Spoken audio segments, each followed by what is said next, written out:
हर चमकने वाली चीज़ सोना नहीं होती है, उसी प्रकार हर घटने वाली घटना करंट अफेयर नहीं होती है। दोस्तों, आज हम आपको करंट अफेयर पढ़ने के तरीके बताएंगे। कौन कौन सी ऐसी घटनाएं होती है जो हमारे काम के लिए होती है।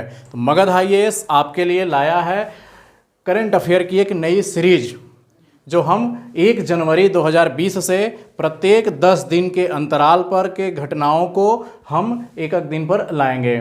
तो हम 10-10 दिन के गैप को हम घटनाओं को विश्लेषण करेंगे। आज करंट अफेयर स्टूडेंट के लिए जी का जंजाल बन चुका है। वो घटनाओं को समझ ही नहीं पाते हैं। इतनी सारी रोज़ घटनाएं घटती है कि वो अपने काम के लायक घटनाओं को छांट ही नहीं पाते हैं। आज हम उन्हीं घटनाओं को विश्लेषण करने के लिए आपको बताने जा रहे हैं कि करंट अफेयर की घटनाओं को कैसे पकड़ा जाता है। आज हम आपको सिखाने जा रहे हैं कि करंट अफेयर कैसे पढ़ा जाता है। तो आइए दोस्तों, हम देखते हैं करंट अफेयर पढ़ा कैसे जाता है। और इस करंट अफेयर के जंगल में इतने सारे घास फूस पैदा हो गए हैं कि आप अपने लिए संजीवनी ढूंढ ही नहीं पाते हैं। आइए आज हम इस घटनाओं के महाजंगल में से आपके लिए संजीवनी ढूंढने का हम रास्ता दिखाएंगे। कैसे ढूंढा जाता है, करंट अफेयर कैसे पढ़ा जाता है। करंट अफेयर पढ़ने का सिर्फ और सिर्फ 2 ही तरीका है, या करंट अफेयर सीखने का सिर्फ 2 तरीका है। आप इन्हीं 2 तरीकों के अपनाइएगा और इसी के आधार पे आप अपने लिए करंट अफेयर चूज करिएगा। आप हम पे कितने दिनों तक आप डिपेंड रह सकते हैं। जब तक हम हैं तब तक आप डिपेंड रहेंगे। अगर हमने बनाना छोड़ दिया तो फिर आप कहाँ से फिर करंट अफेयर ढूंढेंगे, कैसे आप पढ़ पाएंगे। तो हम आपको वो चीज़ सिखाने जा रहे हैं, वो अस्त्र देने जा रहे हैं जिसका प्रयोग आप करके खुद ब खुद करंट अफेयर सीख सकते हैं। तो करंट अफेयर पढ़ने का तरीका क्या है भाई? सिर्फ और सिर्फ 2 तरीके हैं हमारे पास करंट अफेयर पढ़ने का। पहला तरीका ये है कि कोई भी घटना घट रही है वर्तमान में, या तो वो नई घटना होगी या तो उस घटना का अतीत से कोई गहरा संबंध रहा है। तो पहले घटना को हम पहले तर्क की कसौटी पर कसेंगे। पहले हम ये देखेंगे कि जो वर्तमान में घटनाएं घट रही है, क्या उसका अतीत से कोई गहरा संबंध है। पहले हम यही देखेंगे कि वर्तमान में घट रही घटनाओं का अतीत से कोई संबंध है या नहीं। यदि है तो कितना गहरा संबंध है। बस हम यही पहले देखेंगे। अगर कोई वर्तमान में घटना घट रही है तो हम उसको देखेंगे कि उस घटना की जड़ें कहाँ पर है। क्या उसका अतीत से कोई रिलेवेंस है, अतीत से कोई संबंध है। अगर अतीत से कोई संबंध है तो कितना गहरा संबंध है। उसी के आधार पर करंट अफेयर आपको पढ़ना है। तो अभी हम देखेंगे कई घटनाओं को जिसका गहरा संबंध है, जिसका इतिहास से बहुत गहरा संबंध है, अभी हम देखेंगे। और फिर दूसरे जो हम देखेंगे कि वर्तमान में जो घटनाएं घट रही है, उन घटनाओं का भविष्य में या अगले 2, 4, 5, 10, 15 वर्षों में कितना प्रभाव पड़ने वाला है। आज हम जो घटनाएं देख रहे हैं घट रही है, अगर उसका अतीत से संबंध नहीं है, बिल्कुल नई घटना घट रही है, उसका भविष्य से कितना संबंध है। 10 साल, 15 साल, 20 साल में कितना गहरा संबंध होने वाला या प्रभाव पड़ने वाला। जैसे WTO, वर्ल्ड बैंक, IMF, इसकी स्थापना कब होती है?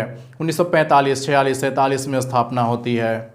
लेकिन वो आज भी इसका रिलेवेंस बना हुआ है। क्यों? क्योंकि ये बहुत ज़्यादा प्रभाव पड़ने वाला है। इसका प्रभाव पड़ा है, इसका पूरे विश्व पर इसका प्रभाव आज तक इसका देखा जा रहा है। तो इसकी जो भी रिपोर्ट आती है वो करंट अफेयर कहलाती है।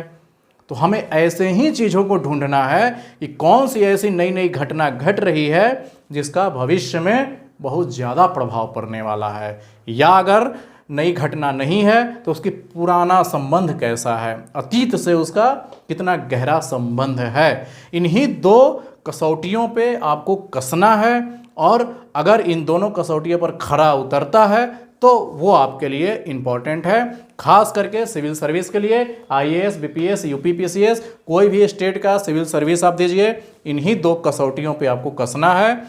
और इन्हीं पर करंट अफेयर आपको तैयार करना है। तो हमें नहीं लगता है महीने में 10-12 से ज़्यादा घटनाएं नहीं घटती है। जैसे हमने इन 10 दिनों का करंट अफेयर लिया है और इन 10 दिनों में कुल मिलाकर हमें ये 3 ऐसी घटनाएं मिली है जो सिविल सर्विस के दृष्टि से इम्पॉर्टेंट है। बाकी घटने के लिए हजारों घटनाएं रोज घटती है। आपके सामने आजकल व्हाट्सएप, यूट्यूब, फेसबुक पर हजारों घटनाएं आपको रोज मिलती है, लेकिन वो सब फालतू, सब बकवास रहती है और स्टूडेंट उसी में उलझ कर रह जाता है। तो आप अपने लिए आप अपना स्वयं ढूंढिए कि कौन सा करंट अफेयर उपयोगी है और इन्हीं 2 तर्क की कसौटियों पर कसना है। तो आज हमने आपको ये चीज़ें सिखाई है। आप भविष्य में यानी कल से ही आपको जो भी घटना ऐसे मिले आप उस पर ठहर के, रुक कर और ये सोचना है और फिर आपको खुद से करंट अफेयर बनाना है। वैसे हम तो ये सीरीज़ शुरू किए ही हैं, तो हर 10-10 दिन वाली घटना हम 2 दिन 3 दिन पर आपको उपलब्ध कराते रहेंगे। लेकिन मेरा सलाह है कि आप खुद से ही वो प्रयास करना सीखें, क्योंकि सिविल सर्विस की ओरिजिनल डिमांड है आपके विचार। और आपके विचार कहाँ से पैदा होंगे? जब तक आप उन घटनाओं पर सूक्ष्म अवलोकन नहीं करेंगे तब तक उन घटनाओं को आप पकड़ नहीं पाएंगे और फिर मेंस में लिख नहीं पाएंगे। तो मेरा यही आपसे सलाह है कि खुद से खुद आप इन 2 तर्क की कसौटियों पर कसिए और खुद से नोट्स बनाइए।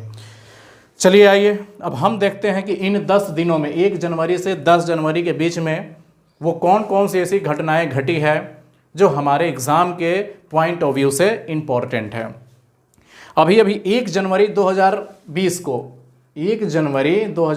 को इसरो के प्रमुख के सिवन इन्होंने अनाउंस किया है कि हम भारत में एक और जगह से लॉन्च पैड बनाने जा रहे हैं। अभी हमारे देश में लॉन्च पैड एक है श्रीहरिकोटा में है। श्रीहरिकोटा कहाँ है? राजस्थान, ये आंध्र प्रदेश में। आंध्र प्रदेश के श्रीहरिकोटा से अभी तक इसरो सारे सैटेलाइट को लॉन्च करता आया है। तो अब उन्होंने ये घोषणा किया है कि अब हम श्रीहरिकोटा के अलावे भी एक और स्थान पर लॉन्च पैड बनाने जा रहे हैं और वहाँ से हम छोटे छोटे सैटेलाइट को हम वहाँ से लॉन्च करेंगे। और वो जगह कौन सा है? थूथुकोडी। ये तमिलनाडु का एक डिस्ट्रिक्ट है, एक जिला मुख्यालय भी है और उसी जगह पर ये लॉन्च पैड बनाया जा रहा है। तो बहुत इम्पोर्टेंट हो रहा है ये। अब कैसे हम परखेंगे कि ये घटना हमारे लिए इम्पोर्टेंट है? तो अब हम देखेंगे क्या इसरो का अतीत से कोई संबंध है। पहले हम इसी तर्क पे कसेंगे, क्या इसरो का अतीत से संबंध है? तो हाँ, आज आप देख रहे होंगे तो हमारा इसरो विश्व के सबसे ज़्यादा कम खर्च में गगनयान, मंगलयान आदि, चंद्रयान ये लॉन्च करने में सक्षम है और पूरे विश्व के देश भारत की तरफ संभावनाओं से देख रहे हैं। तो इसरो हमारे लिए बहुत इंपॉर्टेंट है, अतीत काल से ही इंपॉर्टेंट रहा है और आगे भविष्य में तो और भी ज़्यादा इंपॉर्टेंट होने वाला है। इसलिए इसरो जो भी काम करता है वो एग्ज़ाम की दृष्टि से बहुत महत्वपूर्ण है। तो अब हम आते हैं थोड़ा और भी कुछ इसरो के बारे में एक्स्ट्रा जानकारी ले लेते हैं। हमारे देश की रक्षा करने का भार सिर्फ 2 संस्थानों पर है।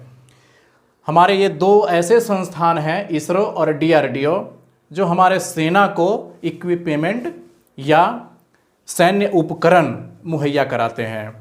हमारे देश में यही 2 लोग हैं, यही 2 संस्थान हैं। पहला है इसरो और दूसरा DRDO, Indian space research organisation और defence research development organisation.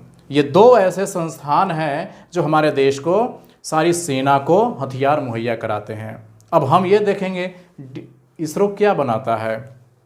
ISRO सिर्फ और सिर्फ ये सैटेलाइट बनाता है। ये इसरो का काम है सैटेलाइट बनाना और इसको लॉन्च करना, बस इसरो का सिर्फ यही काम है।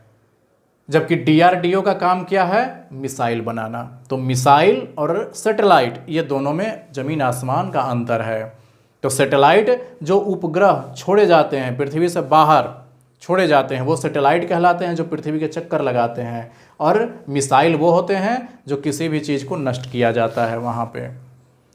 तो ये दो संस्थान अलग अलग चीज़ें बनाती है, इसके बारे में बिल्कुल क्लियरिटी होनी चाहिए आपको। अब हम डिटेल से जब ये पढ़ेंगे साइंस के बारे में तो इसके बारे में हम डिटेल से बताएंगे, लेकिन अभी थोड़ी सी जानकारी के लिए सैटेलाइट दो प्रकार के होते हैं। एक होता है PSLV polar satellite launch vehicle, और ये पृथ्वी के पोलर टू पोलर चक्कर लगाते हैं। जबकि दूसरा सैटेलाइट होता है GSLV जियो सैनक्रोनस सैटेलाइट लॉन्च व्हीकल, ये पृथ्वी के भूमध्य रेखा के चारों तरफ चक्कर लगाते हैं। तो ये दो प्रकार से सैटेलाइट हमारे यहाँ छोड़े जाते हैं, इसके बारे में हम डिटेल से पढ़ेंगे। DRDO क्या बनाता है? मिसाइल बनाता है। अभी तक हमारे देश में मिसाइल को भी दो भागों में बांटा गया है। दो प्रकार के मिसाइल होते हैं, एक बैलिस्टिक मिसाइल होते हैं और एक क्रूज मिसाइल होता है। बैलिस्टिक मिसाइल किसे कहते हैं? जैसे देखिए, एक यहाँ पर इंडिया है और हमारा ये दुश्मन पाकिस्तान है, टारगेट है। अब अगर हमें इंडिया से अगर पाकिस्तान के आतंकवादी को ख़त्म करना है तो हमारे पास इसको मारने का तरीका क्या है? हम चाहें तो मिसाइल से यहीं बैठे बैठे इसको यहाँ मार देंगे, लेकिन अगर बीच में अगर पहाड़ आ जाए तो हम यहाँ से डायरेक्ट इसको हिट नहीं कर पाएंगे। तो इसको हिट नहीं डायरेक्ट कर पाएंगे तो इसको ऊपर से जाकर मारा जाता है। पहले से ये मिसाइल आकाश में जाएगा, आकाश में जा कर के और फिर वहाँ से अपने टारगेट को पहचानता है और फिर जाकर डायरेक्ट वहाँ पर हिट करता है। तो इस प्रक्रिया से जो मिसाइल मार करता है उसे बैलिस्टिक मिसाइल कहा जाता है। लेकिन अगर सीधे सीधे अगर किसी चीज़ को ध्वस्त करना है, जैसे इंडिया से अगर चाइना को मार करना है और बीच में कोई पहाड़ पर्वत नहीं है, तो इसको डायरेक्ट हम हिट कर सकते हैं।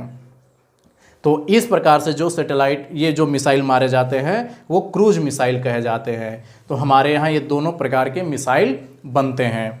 तो मिसाइलों के कई प्रकार हैं जो अक्सर आप समाचारों में सुनते होंगे, जैसे पृथ्वी, अग्नि, त्रिशूल, नाग, आकाश। ये 5 मिसाइलों का आविष्कार हमारे पूर्व माननीय राष्ट्रपति डॉक्टर APJ अब्दुल कलाम ने किया था, इसलिए उनको मिसाइल मैन के नाम से जाना जाता है। तो ये 5 मिसाइल उनकी देन है। बाकी क्रूज मिसाइल में अभी ब्रह्मोस, भारत और रूस इन दोनों के सहयोग से ब्रह्मोस मिसाइल बनाया जा रहा है, चूँकि बन भी गया है। और एक और बात, सैटेलाइट के लिए लॉन्च करने का स्थान कहाँ है? श्रीहरिकोटा। दूसरा बनाया जा रहा है थूथुकुडी। लेकिन हमारे यहाँ मिसाइल को लॉन्च करने का जगह अलग है, वो है ओडिशा के चांदीपुर, जिसको न्यू व्हीलर द्वीप कहा जाता है, और इसी व्हीलर द्वीप का नाम बदल करके APJ अब्दुल कलाम द्वीप कर दिया गया है। तो दो चीज़ें याद रखनी है, सैटेलाइट लॉन्च होता है श्रीहरिकोटा से और मिसाइल को लॉन्च किया जाता है चांदीपुर, ओडिशा के चांदीपुर के वहाँ से किया जाता है। तो यही सब एग्जाम में आपसे पूछेंगे, यही सब अंतर पूछा जाएगा, स्टेटमेंट बनाकर यहाँ से दिया जा सकता है। तो हमने देखा कि ये एक घटना घटी है और इस घटना का आगे भविष्य में कितना प्रभाव पड़ने वाला है। अब आइए जरा हम इस पर जरा दूसरे तर्क की कसौटी पर कसते हैं। वर्तमान में ये तो घटना घट गई, थूथुकुडी, इसरो ने यहाँ पे ऐलान कर दिया कि हम बनाएंगे। अब इसको हम भविष्य में कैसे तुलना कर सकते हैं कि भविष्य में ये हमारे काम की होगी या भविष्य में इसका बहुत ज़्यादा प्रभाव पड़ने वाला है। तो आपको अब सोचना होगा कि अगर छोटे छोटे सैटेलाइट यहाँ से लॉन्च किए जाएंगे, छोटे छोटे, तो हमारे जितने पड़ोसी देश हैं, जैसे नेपाल है, भूटान है, म्यांमार है, बांग्लादेश है, श्रीलंका है, ये सारे छोटे छोटे देश, अमेरिका, इजराइल, चाइना न जा कर के हमारे यहाँ से ये सैटेलाइट लॉन्च करेंगे, तो हमें डॉलर के रूप में मुद्रा प्राप्त होगी, जो विदेशी आय का बहुत बड़ा स्रोत होने जा रहा है। तो ये अगले 8 साल, 10 साल, 20 साल में, 25 साल, 40 साल, 50 साल में बहुत ज़्यादा इसकी रिलेवेंस होने जा रही है। इसलिए आज ये नई घटना घटी है, इसलिए ये सिविल सर्विस के दृष्टि से बहुत इम्पोर्टेंट है। कोई भी एग्ज़ाम दीजिए, ये आने ही आने वाला है।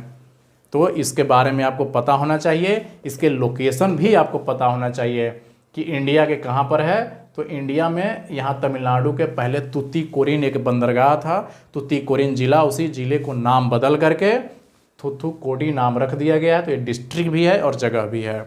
तो ये घटना को आपको याद होना चाहिए। ऐसे ही घटनाओं को आपको विश्लेषण करना होगा, तब जाकर सही मायने में आप करेंट अफेयर पढ़ रहे हैं। वरना एक एक लाइन का करेंट अफेयर आप पढ़ते जाते हैं, वो कोई काम का नहीं है आपका। तो ऐसे घटनाओं को पढ़ते हैं। आइए जरा दूसरी घटनाओं को देखते हैं। अभी अभी वर्तमान सेंट्रल गवर्नमेंट ने, यानी माननीय हमारे प्रधानमंत्री श्री नरेंद्र मोदी जी ने चेन्नई में जा कर के एक घोषणा उन्होंने किया है कि भारत में 5 युवा वैज्ञानिक प्रयोगशाला बनाया जाएगा, और ये 5 जगहों का नाम भी दिया गया है।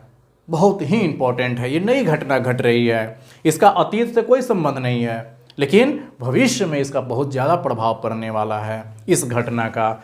और ये 5 युवा वैज्ञानिक कहाँ पर बनाए जाएंगे? केंद्र प्रयोगशाला चेन्नई में बनाए जाएंगे, बेंगलुरु में बनाए जाएंगे, हैदराबाद में बनाए जाएंगे, मुंबई में बनाए जाएंगे और कोलकाता में बनाए जाएंगे। ध्यान रखना है कि दिल्ली में नहीं है। ऑप्शन में आपको दिल्ली दिया जा सकता है, तो दिल्ली यहाँ नहीं है। इसमें अधिकतम एज 35 साल रखा गया है, चाहे वो असिस्टेंट डायरेक्टर हो या नया वैज्ञानिक गया हो। अधिकतम उम्र 35 वर्ष से ज़्यादा वैज्ञानिक इस लैब में काम नहीं करेंगे। लेकिन ऐसा नहीं है कि जिनका 35 साल पूरा हो गया, 36 साल हो गया, वो वैज्ञानिक कहाँ जाएंगे? उनके लिए फिर भारत में कई जगहों पर उनके लिए संभावनाएं बनाई गई है। तो अब हमें ये देखना है कि क्या ये घटना तो घटी, तो क्या हमारे सिविल सर्विस के दृष्टि से इम्पोर्टेंट है? तो अब इस पर हम करेंगे, कसेंगे। हाँ, अतीत से तो इसका कोई रिलेवेंस नहीं है, कोई संबंध नहीं है, लेकिन भविष्य से इसका बहुत ज़्यादा प्रभाव पड़ने वाला है। क्यों प्रभाव पड़ने वाला है? कि हमारे यहाँ जो युवा वैज्ञानिक है, अधिकतर जो IIT से निकलते हैं और विदेशों में चले जाते हैं, उन्हीं सारे प्रतिभा को हमें अपने देश में रोकना है। और जब वो हमारे देश में 35 साल की उम्र तक रह जाएंगे, तो फिर वो हमारे देश में ही वो नए नए इनोवेशन करेंगे, नए नए आविष्कार करेंगे। तो हमें प्रतिभा पलायन को रोकने के लिए ये एक बहुत अच्छा कदम उठाया गया है सेंट्रल गवर्नमेंट के द्वारा। तो हमने देखा कि इन घटनाओं को हमने कैसे तर्क की कसौटी पर कसा। ऐसे ही आपको जो घटनाएं घट रही है, तर्क की कसौटी पे कसना है, और तब आपकी असली तैयारी होगी। तो ये आपको देखना है। आते हैं, एक तीसरी घटना घटी है, सबरीमाला मंदिर से संबंध। तो सबरीमाला मंदिर एक घटना घटी, तो सबरीमाला मंदिर का इसका अतीत से भी संबंध है। हुआ क्या था, 2017 में सुप्रीम कोर्ट ने, पहले ये मामला समझ लीजिए है क्या। सबरीमाला एक मंदिर है जो केरल में स्थित है। इसमें कौन से भगवान की पूजा होती है? भगवान अयप्पा उसमें विराजमान है, उन्हीं भगवान की इसमें पूजा होती है। तो इसमें विवाद क्या है? विवाद ये है कि ऐसा माना जाता है कि 10 से 50 साल के बीच की जो महिलाएं होती है, उनको इस मंदिर में अलाउ नहीं है, वो महिलाएं इस मंदिर में नहीं जाती है।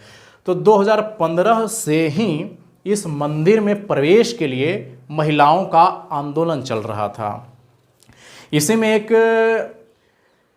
एक महिलाओं का एक NGO है, भूमाता ब्रिगेड। तृप्ति देसाई नाम की एक महिला है जो ये NGO चलाती हैं। उन्हीं के नेतृत्व में सुप्रीम कोर्ट में एक PIL दाखिल किया गया और ये कहा गया कि महिलाओं के अधिकार का उल्लंघन हो रहा है। संविधान में आर्टिकल 14, आर्टिकल 25 के तहत जो धार्मिक स्वतंत्रता मिली हुई है, उसका उल्लंघन हो रहा है। तो सुप्रीम कोर्ट ने यहाँ के मठाधीश जो मंदिर के देख रेख करने वाले थे, उनसे सवाल पूछा गया कि आप अपने मंदिर में महिलाओं को प्रवेश क्यों नहीं देते हैं। तो वहाँ के मंदिर के जो पुजारी थे, उन्होंने कहा कि बात ऐसी है कि हमारे भगवान अयप्पा बाल ब्रह्मचारी हैं, और जैसे ही ये 10 से 50 साल के बीच की महिलाएं जाती है, तो उनको देखकर भगवान अयप्पा फिसल जाते हैं, इसलिए हम महिलाओं को प्रवेश नहीं देते हैं। तो सुप्रीम कोर्ट ने कहा कि ऐसे तो हमारे यहाँ हर युवा फिसल जाते हैं, तो फिर ये भगवान किस काम के हुए, भगवान कैसे हो गए जब ये महिलाओं पर ही फिसल जा रहे हैं। तो इन सारी दलीलों को खारिज करते हुए सुप्रीम कोर्ट ने 2017 में अपना फैसला दिया कि कोई भी उम्र की महिला हो पुरुष हो सबको इस मंदिर में जाने की इजाज़त है। और तब से लेकर अभी तक जितने भी धार्मिक संगठन हैं वो सारे इस सुप्रीम कोर्ट के फैसले का विरोध कर रहे हैं कि नहीं, हम अपने धार्मिक कर्मकांड में हम सुप्रीम कोर्ट के हस्तक्षेप को नहीं मानेंगे, और वो महिलाओं को प्रवेश नहीं दे रहे हैं इस मंदिर में।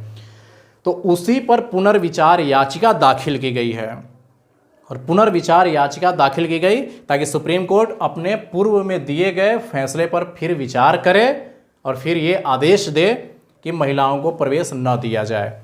उसी पुनर्विचार याचिका पर विचार करने के लिए सुप्रीम कोर्ट की 9 जजों की बेंच का गठन किया गया है इस जनवरी महीने में, जो बहुत ही इम्पोर्टेंट है। 9 जजों की बेंच का गठन का मतलब है कि मामला बहुत सीरियस है, बहुत ज़्यादा सीरियस, बहुत ज़्यादा। अगर सुप्रीम कोर्ट में बेंच का गठन होता है तो 3 सदस्यीय पीठ का गठन होता है, उससे थोड़ा सा ज़्यादा अगर होता है तो 5 सदस्यीय पीठ का गठन होता है, उससे थोड़ा ज़्यादा तो 7 सदस्यीय पीठ का गठन होता है। लेकिन यहाँ 9 जजों की बेंच का गठन हुआ है। इसका मतलब ये है कि ये बहुत बड़ी मामला है, ये भविष्य में इसका बहुत बड़ा प्रभाव पड़ने वाला है। अब हम ये देखेंगे, अतीत से तो इसका थोड़ा संबंध है ही, हमारे संस्कृति से जुड़ी हुई है, लेकिन इसका भविष्य में कितना प्रभाव पड़ने वाला है। भविष्य में ये प्रभाव पड़ने वाला है कि आज जहाँ कहीं भी महिलाओं को प्रवेश की अनुमति नहीं है वहाँ भी महिलाओं के लिए प्रवेश की मांग होगी। और एक तरह से हमारे समाज, जो भारतीय समाज की पितृसत्तात्मक चली आ रही है दृष्टिकोण, वो दृष्टिकोण में अब बदलाव आएगा और यहाँ फिर महिला पुरुष की समानता फिर धीरे धीरे करने की बात आएगी। तो इन्हीं सब मामलों को देखते हुए ऐसा लगता है कि भविष्य में इसका बहुत ज़्यादा प्रभाव पड़ने वाला है। तो दोस्तों, इन 10 दिन में हमें कुल मिलाकर ये 3 घटनाएं ही ऐसी मिली है जो कोई भी गवर्नमेंट एग्ज़ाम के लिए, खास करके सिविल सर्विस के एग्ज़ाम की दृष्टि से इम्पोर्टेंट है। तो आपको भी हम यही सलाह देंगे कि आप भी ऐसे ही घटनाओं को तर्क की कसौटी पर परखिए, कसिए, जांचिए और फिर अपने विचार से नोट्स बनाइए। वास्तव में सिविल सर्विस आपसे यही डिमांड करता है। तो दोस्तों, हमारा ये वीडियो करंट अफेयर का वीडियो कैसा लगा आप हमें ज़रूर बताइए, ताकि हम और इस पर वीडियो लाएं। वैसे तो हम ये वीडियो लाएंगे ही लाएंगे, लेकिन आपका कुछ सहयोग मिले तो हमें और ज़्यादा खुशी होगी। धन्यवाद दोस्तों।